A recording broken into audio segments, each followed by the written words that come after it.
MLA నియోజకవర్గంలో పర్యటిస్తున్నారంటేనే అధికారులు చేసే హడావిడి తెలిసిందే. అయితే ఆ ఎమ్మెల్యే చడీ చప్పుడు లేకుండా ఎక్కడికైనా వస్తే అసలు బండారం బయటపడుతుంది.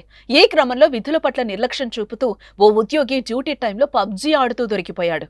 పోలవరం ఎమ్మెల్యే చిర్రి బాలరాజు ఆకస్మిక తనిఖీలో ఇది బయటపడింది.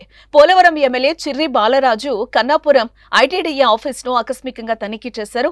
మాస్క్, టోపీ పెట్టుకుని సామాన్యుడిలా కార్యాలయానికి వెళ్లారు. ఈ సమయంలో DyEO section OS Sai Kumar అనే ఉద్యోగి విధుల్లో నిర్లక్ష్యంగా వ్యవహరించడం ఎమ్మెల్యే గమనించారు. డ్యూటీ టైంలో పబ్జీ ఆడుతూ సాయి కుమార్ కనిపించాడు. దీంతో ఎమ్మెల్యే ఆగ్రహం వ్యక్తం చేశారు. ప్రభుత్వ ఉద్యోగి డ్యూటీ టైంలో విధులు మానేసి పబ్జీ గేమ్ ఆడటం ఏంటని ప్రశ్నించారు ఆయన. అనంతరం సదరు సాయి కుమార్ అనే ఉద్యోగిని సస్పెండ్ చేయాలని పోలవరం ఎమ్మెల్యే చిర్రి బాలరాజు ఆదేశించారు. విధుల్లో అలసత్వం, నిర్లక్ష్యం వహించే ఉద్యోగులపై చర్యలు తీసుకోవాలని కోరుతున్నారు. ఇటు మరోవైపు చిర్రి బాలరాజు విషయానికొస్తే జనసేన తరపున పోలవరం అసెంబ్లీ నియోజకవర్గం నుంచి ఎమ్మెల్యేగా గెలుపొందారు. 2019 ఎన్నికల్లో జనసేన తరపున పోలవరం నుంచి బరిలోకి దిగిన బాలరాజు 13,000 ఓట్లు మాత్రమే సంపాదించి 3వ స్థానానికి పరిమితమయ్యారు.